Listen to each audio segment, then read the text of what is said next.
Je crois que je suis officiellement en minorité ici. Je suis heureux d'être ici. Je vis avec 5 femmes. Je vis aussi avec 5 jeunes hommes. Nous sommes nombreux. Je ne vis pas avec 7500 femmes, mais c'est une joie d'être parmi vous. Je connais Nancy et Robert depuis de nombreuses années. Tandis que je rassemblais mes pensées dans les coulisses, je me suis dit, l'une des raisons pour lesquelles Dieu bénira un ministère comme celui-ci,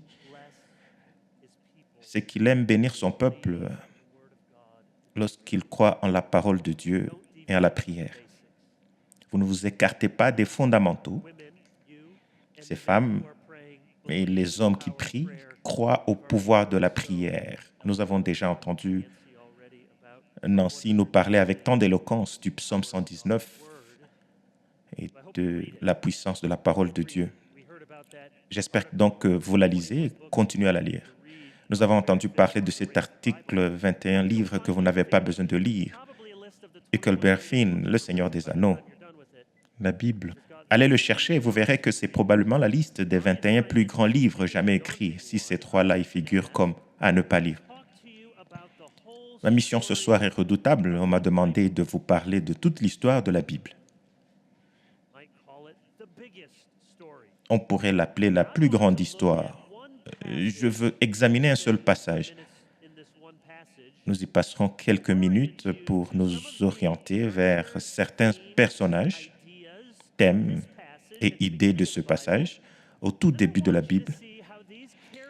Puis je veux vous montrer comment ceci se prolonge et nous offre différentes façons de raconter toute l'histoire de la Bible. J'espère que l'effet sera plus que des simples rappels ou de nouvelles connaissances, mais qu'il vous fera voir et chérir de nouvelles choses au sujet de Christ. Je vous invite à ouvrir votre Bible au chapitre 3 de Genèse. Nous avons l'histoire de la création, bien sûr, dans Genèse 1. Et dans Genèse 2, nous zoomons sur la création d'Adam et Ève. Puis Genèse 3, nous avons la chute.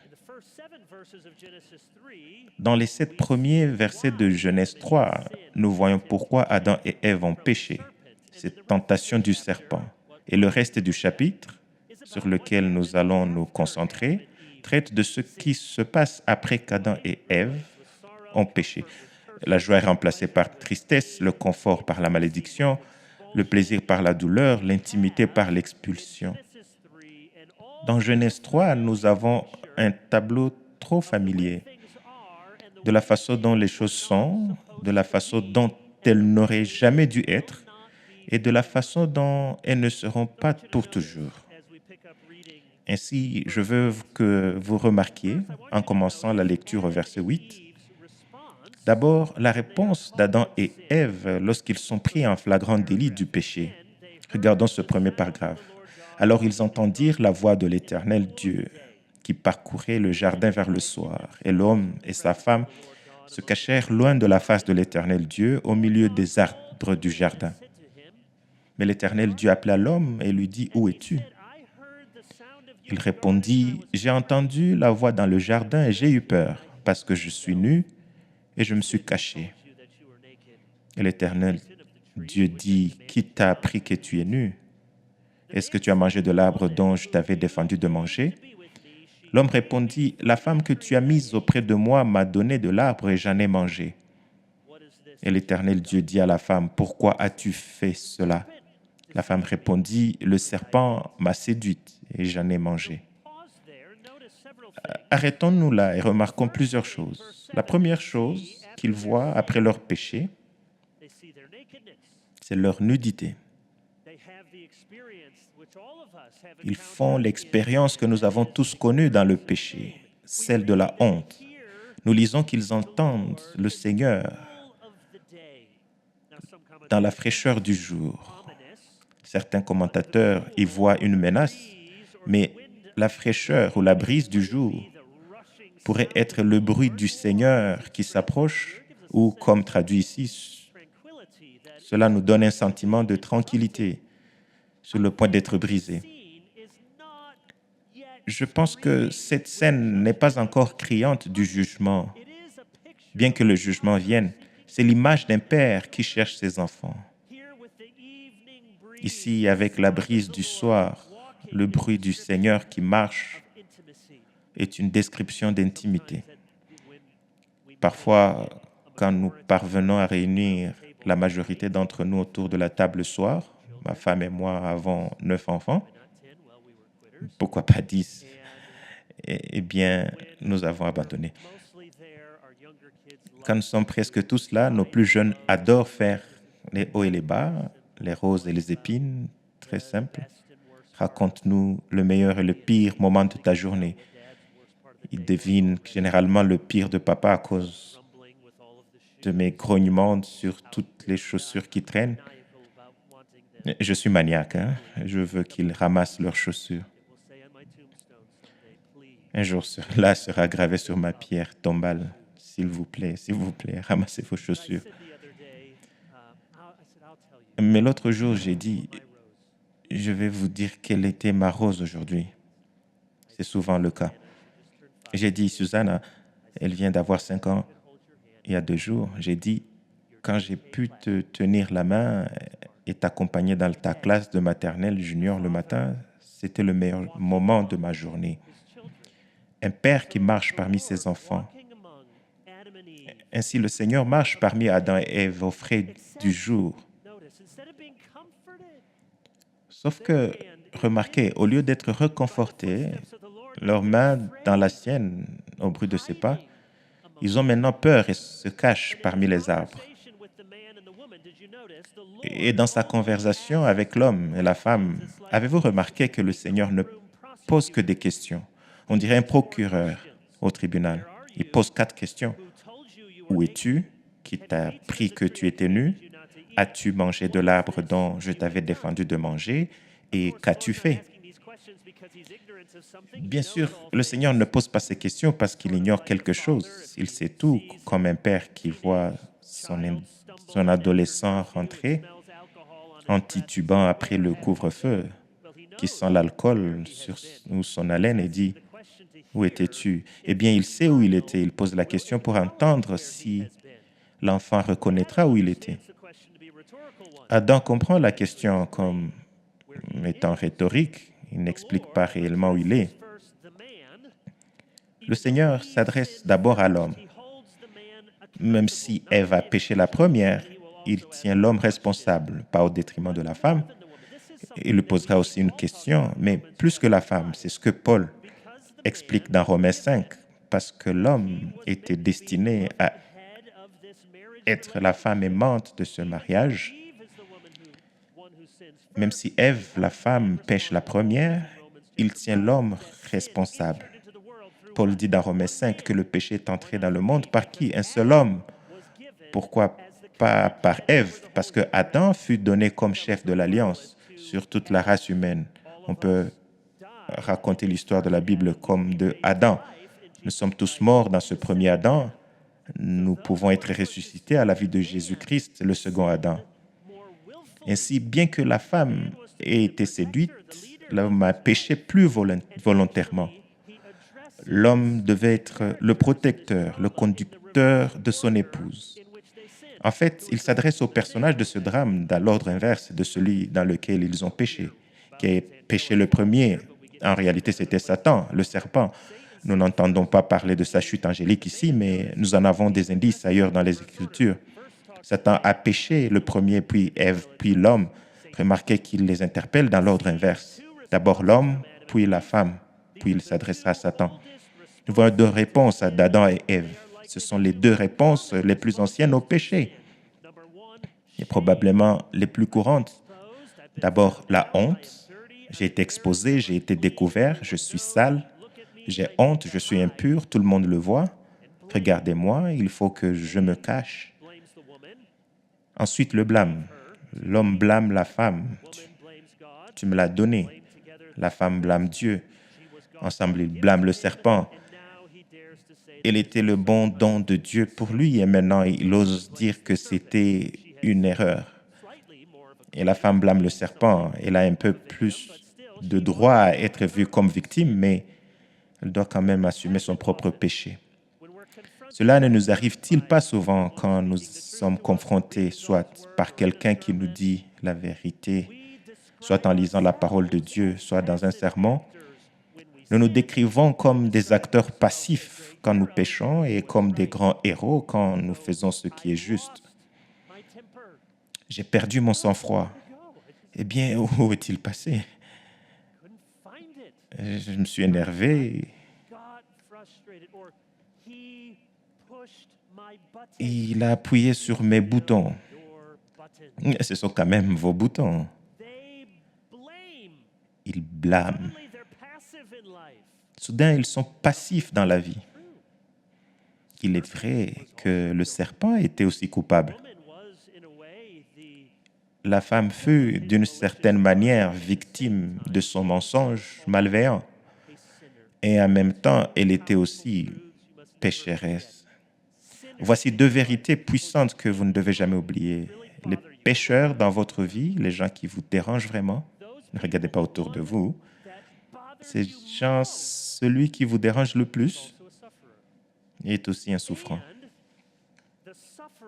Et le souffrant, vous pourriez dire, eh bien, c'est moi, je suis dans cette catégorie. Les souffrants peuvent quand même être des pécheurs. Les gens blessés blessent généralement les gens. Nous avons de la sympathie pour eux dans les blessures qu'ils ont subies, mais ils doivent aussi être tenus responsables des blessures qu'ils infligent aux autres. Ce jeu du blâme ne respecte personne. Il se produit à gauche, il se produit à droite, il se produit chez les chrétiens, il se produit chez les non-chrétiens. La honte et le blâme. Remarquez la réponse du Seigneur à leur péché. Continuons au verset 14. L'Éternel Dieu dit au serpent, il va s'adresser donc au serpent, puis à la femme, puis à l'homme.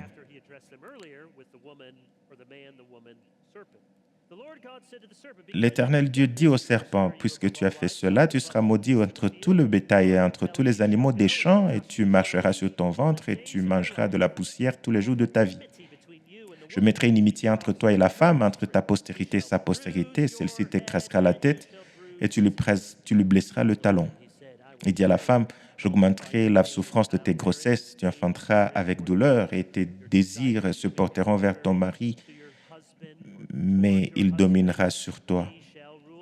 Il dit à l'homme, puisque tu as écouté la voix de ta femme et que tu as mangé de l'arbre au sujet duquel je t'avais donné cet ordre, tu n'en mangeras point. Le sol sera maudit à cause de toi. C'est à force de peine que tu en tireras ta nourriture tous les jours de ta vie. Il te produira des épines, des ronces, et tu mangeras de l'herbe des champs.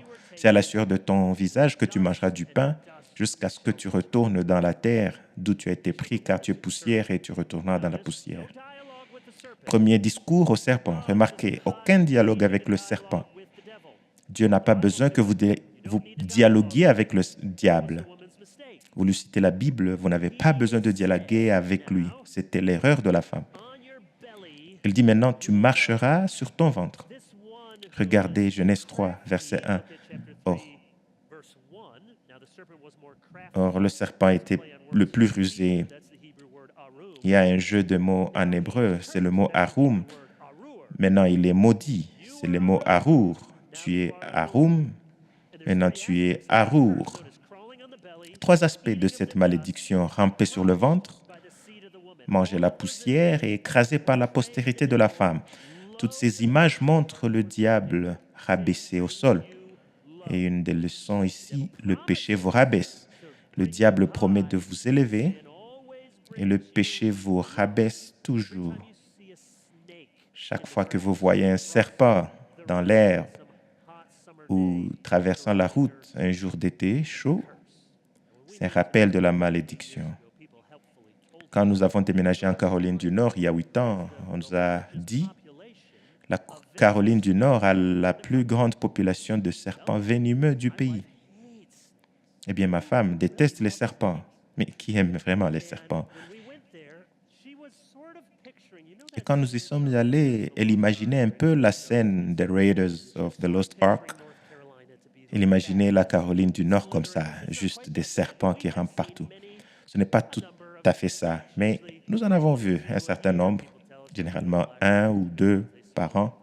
On nous dit ne tue pas les noirs, ce sont les bons, ils avalent les mauvais. Chaque fois que vous en voyez un, ce n'est pas une bonne journée. Vous voyez ce serpent ramper, c'est un rappel de la façon dont le péché vous rabaisse. Je veux que vous remarquiez que nous parlons de la malédiction de l'homme ici. Techniquement, seul le sol et le serpent sont maudits dans Genèse 3. Plus tard, Caïn sera maudit, mais l'homme et la femme ne le sont pas explicitement. Il n'y a pas de malédiction prononcée sur l'homme et la femme. Ils subissent les effets de la malédiction, mais il est frappant que Dieu ne dise jamais dans ces trois discours « Maudit sois-tu Adam, maudite sois-tu Ève ». C'est un murmure de la grâce. Il reste une bénédiction. Il reste une bénédiction pour vous. Caïn recevra une malédiction divine. Ici, l'image de Dieu demeure. Il dit à la femme, deuxième discours, tu enfanteras avec douleur. En ce moment, vous vous dites, pasteur, n'en parlez même pas. J'ai essayé de dire à ma femme qui a eu 9 enfants, je sais, mais tu connaîtras jamais la douleur que j'éprouve à te regarder. Oui, ça ne va pas très loin. Cela ne veut pas dire que vous ne pouvez pas atténuer les effets de la chute. J'ai entendu dire que les péridurales sont agréables. Cela indique simplement le cours normal des choses, en dehors de la miséricorde de Dieu, grâce commune, grâce spéciale. Et je pense que ce n'est pas seulement une référence à l'accouchement, mais à tout. Tu enfanteras avec douleur. Cela peut être un mot décourageant pour les mamans, mais peut-être y a-t-il de l'encouragement. Vous ne vous entendez pas avec votre fille, avec votre fils, et vous dites, mais pourquoi? Je suis chrétienne, je fais bien, j'ai prié pour eux, je les ai amenés à l'église. Tu enfanteras avec douleur. Ce n'est pas seulement pousser un bébé, mais élever des enfants, les élever dans le monde. Nous vivons dans un monde maudit. Et enfanter vient avec douleur. J'ai entendu Tim Keller dire un jour, une fois que vous devenez parent, vous ne serez jamais plus heureux que votre enfant le plus malheureux. Il y a du vrai. Vous vivez tous les hauts et les bas du rôle de parent. Il dit à l'homme, troisième discours, la sentence sur l'homme est la plus longue. Une partie de son péché est d'avoir écouté sa femme, ce qui est normalement une bonne chose, mais ici, alors qu'elle le conduisait au péché, ce n'était pas bon. Et remarquez, la punition correspondant au crime. Il a mangé, alors il mangera. Manger est mentionné 5 fois dans ces 3 versets. Son péché était de manger et sa punition sera dans ce qu'il mange. Sa sphère principale était le sol et maintenant son travail sera une corvée. Nous avons vu que chacun est condamné à un désavantage permanent dans la vie, aussi loin que la malédiction se trouve. Et ces désavantages occupent la sphère principale, non la seule chose qu'ils peuvent jamais faire, mais la sphère principale. Ainsi, la sphère principale de la femme est d'élever des enfants, et cela sera douleur pour elle. La sphère principale de l'homme ici dans le jardin sera le sol, et il produira des épines et des chardons. Et nous voyons la conséquence la plus dévastatrice de leur péché. Le verset 20, l'Éternel Dieu fit à Adam et à sa femme des habits de peau et il les en revêtit. L'Éternel Dieu dit, voici l'homme est devenu comme l'un de nous pour la connaissance du bien et du mal. Empêchons-le maintenant d'avancer sa main, de prendre de l'arbre de vie, d'en manger et de vivre éternellement. Et l'Éternel Dieu les chassa du jardin d'Éden pour qu'il cultivât la terre d'où il avait été pris. C'est ainsi qu'il chassa Adam et il mit à l'orient du jardin d'Éden les chérubins qui agitent une épée flamboyante pour garder le chemin de l'arbre de vie. Voici ce que je veux faire dans la seconde moitié de ce message. Ayant établi ce qui sont peut-être les versets familiers pour certains d'entre vous, nouveaux pour d'autres, ayant établi la trame de base, la malédiction qui tombe sur le monde, ses thèmes, ses idées, ses personnages. Nous voulons réfléchir ensemble à la façon dont cela nous aide à comprendre toute l'histoire de la Bible. Je vais oser vous donner, avec le temps qui me reste, un sermon en 9 points. Je vais vous donner 9 façons, et vous pourriez en trouver 2 fois plus. 9 façons de raconter l'histoire de la Bible. Première façon, la Bible est une histoire d'enfants. Remarquez au milieu de ces échos de jugement, ces murmures de grâce. Nous en avons déjà vu un. L'homme et la femme ne sont pas réellement maudits. Mais aussi que la femme aura des enfants. Et quel acte de foi d'Adam ici? Ne le laissez pas passer. Au verset 20. Après toute cette dévastation à cause du péché, il ose appeler sa femme Ève. Pourquoi? Parce qu'elle sera la mère de tous les vivants. Dans la grâce de Dieu, ce n'est pas la fin de nous. Elle est Isha. Nous l'avons entendu au chapitre 2 parce qu'elle fut tirée de Ish. Isha femme, Ish homme. Maintenant, elle s'appelle Ève, la mère de tous les vivants. La Bible parle d'enfants, le bien d'avoir des enfants, et partout où les enfants sont mentionnés, c'est un don. Elle parle spécifiquement d'un enfant, la postérité de la femme. L'histoire de la Bible concerne un enfant d'Abraham, un fils de David, celui qui naîtra d'une vierge. Cet enfant qui conquérera, qui écrasera la tête du serpent.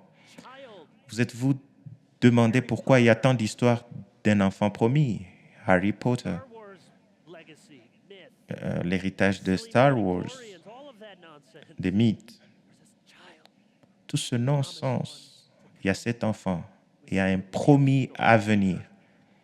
Nous voyons la vraie histoire ici.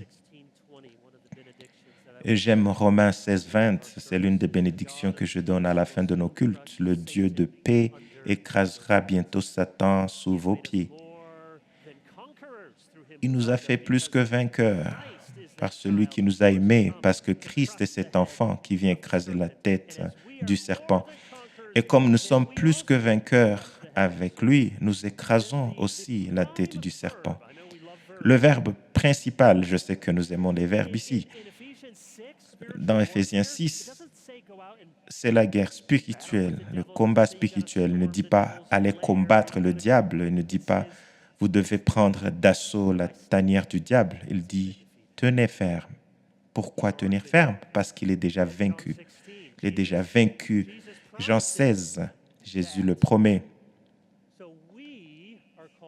Donc, nous sommes appelés à être plus que vainqueurs. Vous voulez savoir comment comprendre le livre d'Apocalypse, le livre le plus difficile de la Bible, disent certains. Voici un petit conseil. Apocalypse au singulier ou bien Révélation. Révélation au pluriel n'est pas un livre de la Bible, mais Apocalypse au singulier. Il y a des révélations dedans, je suppose. Vous pouvez tous connaître la grande idée du livre d'Apocalypse, parce que certains d'entre vous l'ont sur les pieds en ce moment. Je sais que vous portez de belles chaussures, mais certains l'avaient sur les pieds, parce que le point du livre d'Apocalypse, c'est le mot Nike. C'est un mot grec, il signifie victoire, vaincre, surmonter. Le mot a la forme maintenant. Nike, victoire ou Nikao, surmonter. Il est là à la fin de chacun des chapitres, de chaque lettre, à celui qui vaincra. À celui qui vaincra. La majorité des occurrences dans le Nouveau Testament se trouvent dans ce livre d'Apocalypse. C'est de cela que parle le livre d'Apocalypse. Comment être un vainqueur et non en succombant, et vous le faites en conquérant par celui-ci. Deuxièmement, la Bible est une histoire de vêtements. Oui, remarquez la provision au verset 21. L'Éternel Dieu fit à Adam et à sa femme des tuniques de peau. Il fit et le mot plutôt dans le récit de la création quand il dit qu'il se reposa de tout ce qu'il avait fait. On pourrait dire que c'est la première fois après la création qu'il a fait quelque chose de nouveau pour son peuple. Il leur a fait des vêtements. Pourquoi des vêtements? Parce qu'il réalise dans leur honte qu'ils sont nus. Cela nous dit que le Créateur sera aussi leur sauveur, et cela nous dit que votre péché est le miens ne peuvent être couverts en attrapant des feuilles de figuier. Vous ne pouvez pas attraper la première chose à portée de main. Remarquez aussi, qu'est-ce qu'ils prennent? Des feuilles. Vous voyez le langage ici. Et il fit à Adam et à sa femme des tuniques de peau. D'où vient la peau des animaux? Qu'est-ce qui est requis? La mort. Pour les couvrir maintenant, la mort sera requise. Le sang sera requis pour avoir une couverture pour le péché. Vous pouvez voir à travers le reste de la Bible que les prêtres reçoivent des vêtements spéciaux parce qu'ils sont saints. Ils sont mis à part, où Josué, le grand prêtre dans Zacharie 3, est sale dans ses vêtements et il reçoit un nouveau changement de parure. Ou enfin, au souper des noces de l'agneau, les saints sont exhibés dans leur lin blanc, pur de mariée. La Bible est une histoire des gens nus qui ont besoin de vêtements propres. Troisièmement, la Bible est une histoire de la présence de Dieu. Le temple et le tabernacle viendront plus tard dans la Bible. Le tabernacle est la structure de tente temporaire que l'on peut déplacer dans les voyages. Et quand ils sont enfin établis, ils ont enfin établi une demeure dans la terre promise à Jérusalem. Ils construiront un temple qui est un tabernacle permanent. Je n'ai pas le temps de tout développer, mais quand vous regardez les détails, il est assez évident que le tabernacle et le temple doivent être une sorte de jardin d'Éden. Les couleurs de tous ces chapitres qui semblent être ennuyeux avec la construction du tabernacle et du temple, de tous les coudées, de tous les poteaux et de toutes les couleurs, elles sont bleues comme le ciel et comme la mer. Il y a des grenades et des palmiers. L'intérieur du tabernacle est un écho d'un jardin de création. C'était pour dire, ce jardin maintenant, la présence de Dieu, c'est ce que représente le jardin. La présence de Dieu demeurera désormais au milieu de vous. Les Lévites, les prêtres et les Lévites devaient garder l'entrée est de la tente de la rencontre. Nous y reviendrons. L'est, maintenant je vis sur la côte est et certains d'entre vous aussi. Ce n'est pas mal l'Est, mais l'Est dans la Bible est le lieu en dehors d'Éden. C'est pourquoi, quand le peuple de Dieu entre dans la terre promise, il doit passer d'Est en Ouest à travers le Jourdain. Ou Caïn, il sera au chapitre 4, quand il est maudit.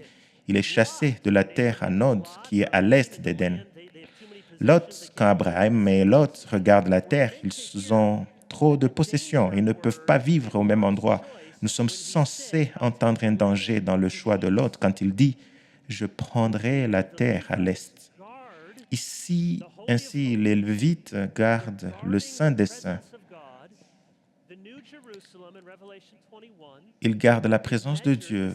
La nouvelle Jérusalem, dans Apocalypse 21, sera mesurée de la même hauteur, longueur, largeur. C'est un cube avec les mêmes 3 dimensions. La seule autre dimension cubique dans la Bible est le Saint des Saints, parce que la nouvelle Jérusalem qui descend est ce Saint des Saints. L'histoire de la Bible peut être racontée ainsi. Comment un Dieu saint peut-il demeurer au milieu d'un peuple impur? Il a donc le jardin. Remarquez qu'il ne jette pas le jardin. Il les chasse du jardin. C'est comme pour dire, vous n'avez pas détruit ma bonté. Vous n'avez pas détruit mon royaume. Vous n'avez pas détruit mon paradis. Je n'arrache pas mon jardin, je vous arrache vous. Et à cause de votre rébellion, vous êtes chassés. C'est la première de nombreuses expulsions dans la Bible. Avant cela, nous lisons dans 2 Pierre et Jude que les anges, quand ils se sont rebellés, furent chassés du ciel. Adam et Ève furent chassés du jardin. Caïn fut chassé de la terre. Les nations à Babel sont chassées et dispersées. Les impurs doivent aller hors du camp. L'excommunication dans l'Église est une façon de mettre hors du camp le pécheur impénitent. Quand les Israélites ont accumulé, après des siècles, les malédictions de l'Alliance, ils furent enfin chassés de Canaan. Et comment Jésus décrit-il l'enfer? L'une des descriptions, les méchants seront chassés dans les ténèbres extérieures, où il y aura des pleurs et des grincements dedans. L'homme devait garder le jardin, et maintenant le jardin lui est gardé. il ne doit pas entrer dedans. C'est le même mot dans Genèse 2,15 qui est traduit « garder » ici dans Genèse 3,24.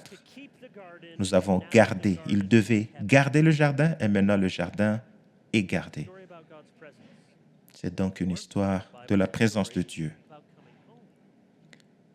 Quatrièmement, la Bible est une histoire de retour à la maison. C'est notre citoyenneté céleste. C'est chercher un pays meilleur céleste. C'est Dieu qui nous a préparé une ville, cette cité-jardin que nous hériterons. Remarquez cela la prochaine fois que vous lirez la Bible. Chaque livre du Pentateuque, les 5 premiers livres de la Bible, les 5 livres de Moïse, chaque livre se termine par un repère géographique. Genèse, Exode, Lévitique, Nombre, Deutéronome, chacun de manière frappante, vous ne pourrez plus leur manquer. Chacun se termine par un repère géographique nous disant où est le peuple de Dieu. Genèse, ils sont descendus. Joseph meurt là en Égypte. Exode, ils errent dans le désert. Lévitique, ils reçoivent la loi au mont Sinaï, dans la péninsule du Sinaï. Le livre de Nombre dit qu'ils sont là, regardant de l'autre côté du fleuve vers Jéricho. Et dans Deutéronome, Moïse meurt en regardant les plaines de Moab. 5 fois, le livre se termine par ce repère géographique pour nous dire qu'ils ne sont pas encore à la maison. Ils ne sont pas dans la terre promise. C'est ce vers quoi tout cela pointe. Si jamais vous ressentez, même avec un mari formidable, vous en avez tous, et une famille formidable ou une vie formidable, des vacances, un travail, et vous avez encore ce sentiment qu'il y a quelque chose de plus. C'est parce qu'il y a quelque chose de plus. C'est parce que vous n'êtes pas à la maison. La Bible est une histoire de retour à la maison. Cinquièmement, la Bible est une histoire de manger. Tout dans le jardin était donné pour nourriture, sauf un arbre. Ils en ont mangé, et maintenant nous lisons versets 17 à 19, « Ils mangeront à la sueur de leur front. » Et au verset 22, « Il ne mangera pas de l'arbre de vie. » Plus tard, les Israélites devront distinguer entre les animaux qu'ils peuvent manger et ceux qui ne peuvent pas. Les jours de fête seront marqués par le manger. C'est un livre, une grande histoire de manger. Et Jésus dira, si vous voulez être sauvés, vous devez manger ma chair. Comme je ne suis pas le premier à le voir, j'ai entendu Ligon Duncan le dire et il l'a probablement volé à quelqu'un d'autre. Il dit, quand la femme dit à l'homme, prends et mange, et prend le fruit, elle dit, prends et mange. Et Satan lui avait dit avant, regarde la nourriture, prends et mange, prends et mange. Pouvez-vous penser à un autre endroit où quelqu'un dit, prends et mange? Jésus rassemble ses disciples à la Sainte Seine et dit, cette coupe est mon sang et ce pain est mon corps. Prends et mange. Toute la race humaine fut damnée en mangeant.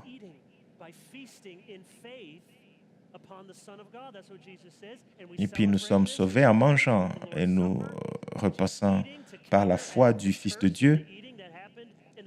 C'est ce que Jésus dit. Nous célébrons cela dans votre Église avec la scène du Seigneur qui est mangée pour contrer la malédiction du manger qui s'est passée dans le jardin. Et que se passe-t-il dans les nouveaux cieux, dans la nouvelle terre? C'est une scène de grand festin. Ainsi, la prochaine fois que vous sortez, peut-être plus tard ce soir, vous dites, sœur, la Bible, c'est un livre à propos de manger. Sixièmement, je dois aller vite, la Bible est une histoire d'arbres. Dans Genèse 1 et 2, les arbres fruitiers sont un signe de provision abondante. L'arbre devient le lieu où le péché entre dans le monde quand il mange du fruit de l'arbre. Les arbres sont alors l'endroit où ils courent se cacher. Puis au verset 24, ils sont interdits de manger de l'arbre de vie. Deutéronome 21 nous dit que l'arbre est le lieu de punition et de mort. Maudit soit quiconque est pendu à un arbre. Et nous savons que l'arbre est le lieu où l'humanité reçoit le don de la vie. Le Seigneur Jésus-Christ qui fut pendu à un arbre, le péché qui entra dans le monde par l'arbre trouvera maintenant le salut par celui qui est pendu à un arbre Dans le monde nouveau, nous mangerons de l'arbre au milieu de la cité-jardin dont les feuilles seront pour la guérison des nations. La Bible est une histoire de manger. 7. La Bible est une histoire d'anges. Suivez-moi ici. On peut faire trop à propos des anges, mais nous pouvons vraiment en faire un peu trop. Mais quels sont les anges? Eh bien, ce sont des serviteurs, ce sont des ponts. Vous pensez à l'échelle, je vis des anges monter et descendre. C'est parce qu'ils sont des intermédiaires, ils relient le monde céleste et le monde terrestre, mais ce sont les messagers. C'est ce que signifie le nom en hébreu et en grec. Un ange est un messager. Ce sont des patrouilleurs. Nous lisons qu'ils patrouillent la terre, ce sont des gardiens. Pensez-y, les anges sont gardiens du sacré qui est placé ici à l'est d'Éden pour garder l'entrée. Un ange, mais pourquoi? J'ai Raiders of the Lost Ark en tête. Pensez à l'arche. Le couvercle de l'arche a 2 chérubins avec des ailes. Pourquoi y a-t-il des chérubins là? Parce que cette arche représente la présence de Dieu. C'est la manifestation symbolique de la présence de Dieu. Et le couvercle là, le propitiatoire, a 2 chérubins parce que les chérubins dans la Bible sont des gardiens. Dans l'Exode, Dieu dit, j'ai envoyé un ange devant toi pour te garder en chemin. Nous voyons la même chose dans Daniel. Pas des anges personnels, mais nous avons des anges gardiens corporatifs sur le peuple de Dieu. Je fais valoir que les anges gardent des choses. Pensez maintenant à Jésus. Les anges l'ont servi à sa tentation. Les anges étaient là pour annoncer sa naissance. Les anges l'ont fortifié à Gethsémane. Et à chaque moment clé de la conception à la naissance, au désert, au jardin et à sa résurrection, il y a des anges. Et le matin de Pâques, il y a un grand tremblement de terre. Un ange descend, roule la pierre et s'assied dessus. Son apparence était comme l'éclair, ses vêtements éblouissants de blanc. C'était une scène redoutable. Les gardes humains devinrent comme des morts. Ils sont insignifiants en ce moment. L'ange parle aux femmes et dit, « N'ayez pas peur. Vous cherchez Jésus, il n'est pas ici. Il est ressuscité comme il l'avait dit.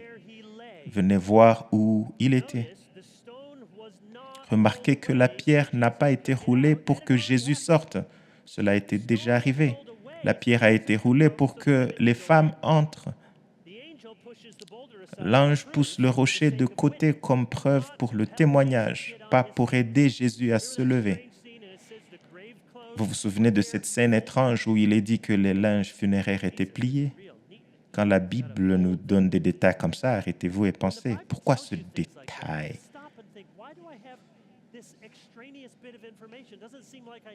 Est-ce que c'était comme un détail superflu? Il semble que je n'ai pas besoin de le savoir, donc il y a probablement une raison. Pourquoi mentionne-t-il que les linges étaient pliés? Je pense à 2 raisons. D'abord, pour nous dire que ce n'était pas une lutte, ce n'était pas une momie qui revenait à la vie et qui explosait de son cocon. Ce n'était pas difficile. La mort ne pouvait retenir Jésus et ils sont pliés. Ils sont pliés parce qu'on n'en a plus besoin. Maintenant, vous vous dites, qu'est-ce que cela a à voir avec les anges? Eh bien, les anges gardent des choses, mais pas cette fois. Ces anges sont là, pas pour garder, mais pour témoigner de celui que la mort ne pouvait pas retenir. La mort ne pouvait le retenir dans la tombe. Les anges qui, tout au long de l'Écriture, gardent le sacré, disent maintenant, venez, venez, venez, regardez. Vous n'allez pas le croire, mais vous devriez le croire. Venez, venez regarder ici. Ainsi, pour la première fois, les anges, au lieu de dire, vous ne pouvez pas entrer dans le jardin d'Éden, vous ne pouvez pas entrer dans l'arche de l'Alliance, vous ne passerez pas. Les anges disent, venez et voyez. Regardez qui est sorti. La Bible est une histoire d'anges. La mort est morte, l'amour a triomphé, Christ a vaincu. De plus, si j'ai le temps, la Bible est une histoire de mariage. Cela est vrai que vous soyez marié ou non. La Bible est une histoire de mariage.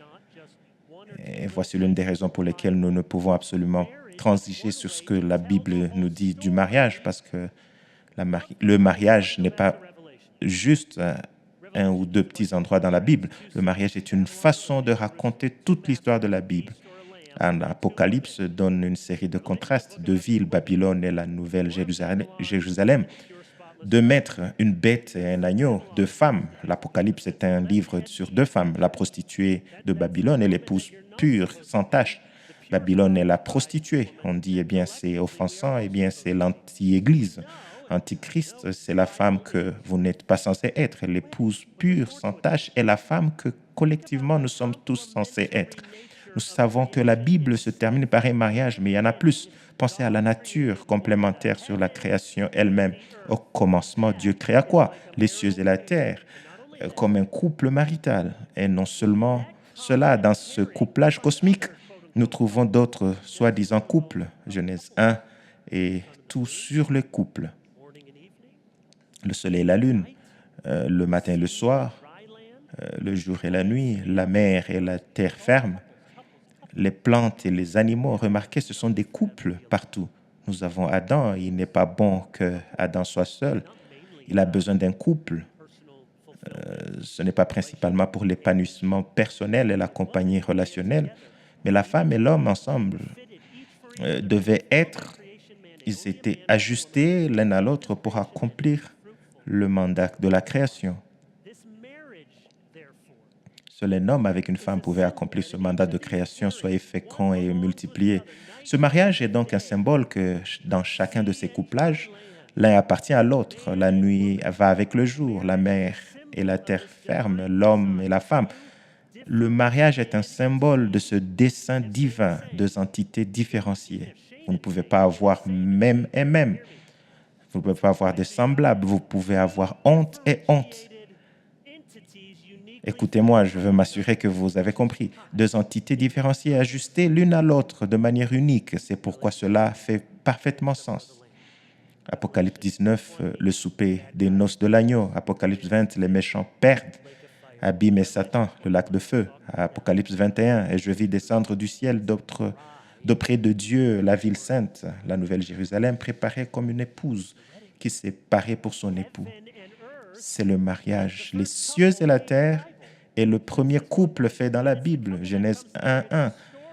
Et c'est le couple qui se réunit. C'est l'histoire du mariage entre les cieux et la terre que Dieu a fait et que le péché a séparé et qu'à la fin, il réunit. Ainsi, l'unique mystique de Christ et de l'Église est une image de cette union maritale. Cela ne fonctionne pas sans la différenciation du mâle et de la femelle. C'est une image de l'ajustement éternel des cieux venant sur la terre. C'est ce que nous attendons. Et laissez-moi vous donner alors le numéro 9. La Bible est une histoire d'un homme et d'une femme, un des serpents. Vous le voyez dans la Genèse et je veux que vous le voyez à nouveau dans Apocalypse. J'ai des livres pour enfants, The Biggest Story. Les gens les lisent parce qu'ils ont des images que je n'ai pas dessinées, mais c'est pourquoi les gens les aiment. Mais j'ai reçu 2 plaintes. J'ai un livre de planches, ABC de The Biggest Story. Il raconte l'histoire de la Bible. Il a une lettre pour raconter l'histoire. Je passais en revue et je voulais aller dans l'ordre séquentiel. Je racontais les plaies en Égypte et je suis arrivé au G et j'ai fait des moucherons. Étant de maman, on dit, pourquoi j'essaie d'apprendre à mon enfant à lire? Tu lui donnes un G muet. Eh bien, soyez heureuse que Dieu n'ait pas envoyé des gorilles ou quelque chose. L'autre critique que j'ai reçue, le premier livre avant de The Biggest Story Bible, Storybook, livre d'histoire biblique ou que ce soit. Le premier est juste The Biggest Story. Je commence le livre par « Il était une fois ». Et certains ont justement dit « Eh bien, Kevin, je ne sais pas, il était une fois. C'est comme si c'était des contes de fées. » Et ça me fait penser, quand je les lis à mes enfants, qu'ils vont le prendre pour un autre conte de fées. J'ai dit « C'est juste, mais laissez-moi vous dire ce que je voulais dire. » Un peu comme Tolkien et Lewis. Je voulais communiquer que c'est le vrai conte de fées dont tous les autres ne sont qu'une copie. C'est le vrai mythe, pas mythe au sens de faux, mais l'histoire du monde est cette plus grande histoire. C'est une histoire d'un homme, d'une femme et d'un serpent. Je termine ici. Retournons dans Apocalypse. L'Apocalypse est difficile à comprendre, mais la seconde moitié du livre, chapitre 12 à 22, fonctionne comme une pièce de théâtre. Vous devez imaginer, les rideaux sont fermés et puis les rideaux sont ouverts parce qu'Apocalypse 11 se termine par cette ligne que nous chantons, le royaume de ce monde est devenu le royaume de notre Seigneur Jésus et de son Christ. Et c'est un peu un hurrah, les rideaux sont fermés. Maintenant, l'Apocalypse va raconter la même histoire différemment. Le rideau est ouvert et il y a 3 personnes. Il y a une mère et un enfant. Cette maman, cette mère n'est pas Marie, sauf en tant que Marie, il représente le peuple de Dieu. Mais la mère est le peuple de Dieu. C'est l'image de rêve de Jacob ou de Joseph dans la Genèse. Ainsi, la mère représente le peuple de Dieu, puis l'enfant est le Seigneur Jésus venu du peuple de Dieu, et puis il y a un dragon, 3 personnages, un homme, une femme, un dragon, puis un nouveau personnage entre en scène. C'est une bête, et puis une seconde bête entre en scène. Et il appelait le faux prophète. Et au fur et à mesure des chapitres, un autre personnage entre, une prostituée, Babylone, le symbole de l'Antéchrist, le symbole du monde. Et comme dans les pièces, les personnages quittent la scène dans l'ordre inverse de celui dans lequel ils sont arrivés. C'est délibéré, parce que dans Apocalypse 18, Babylone est renversée. Voici la prostituée partie, puis la bête et les faux prophètes sont détruits. Et au chapitre 20, Satan est jeté dans le lac de feu. L'ordre inverse, ils partent, le dragon, le serpent et cet ancien serpent, le diable est parti. Nous arrivons au chapitre 21 et qui reste? Un homme et une femme. Sauf que ce n'est plus une mère et un enfant. Maintenant, c'est une épouse et un époux qui sont réunis. C'est l'accomplissement final de la promesse de l'alliance. C'est le fil tout au long des Écritures. Et Genèse 17, de quoi parle cette histoire? La femme dans Genèse 16 et 17, eh bien, elle avait 2 bons chapitres là. Genèse 17, 8, je te donnerai et à ta postérité après toi le pays où tu séjournes comme étranger, tout le pays de Canaan en possession perpétuelle. Je serai leur Dieu. Exode 6, 7. Et je vous prendrai pour mon peuple, je serai votre Dieu. Lévitique 26, 12. Je marcherai au milieu de vous et je serai votre Dieu et vous serez mon peuple. Jérémie 7, 23. Obéissez-moi et je serai votre Dieu et vous serez mon peuple. Jérémie 30, 22. Vous serez mon peuple, je serai votre Dieu. Vous voyez le thème? Pourquoi il était si significatif que Jean 1, 14 dise le Verbe s'est fait chair et il a habité parmi nous? Apocalypse 21, 3. Voici le tabernacle de Dieu est avec les hommes, il habitera avec eux, ils seront son peuple. Et Dieu lui-même sera avec eux, il sera leur Dieu. Apocalypse 21, 7. Celui qui vaincra héritera ces choses, je serai son Dieu, il sera mon fils. Apocalypse 21, 22. Je ne vis point de temple dans la ville, car le Seigneur Dieu Tout-Puissant et l'agneau en sont le temple.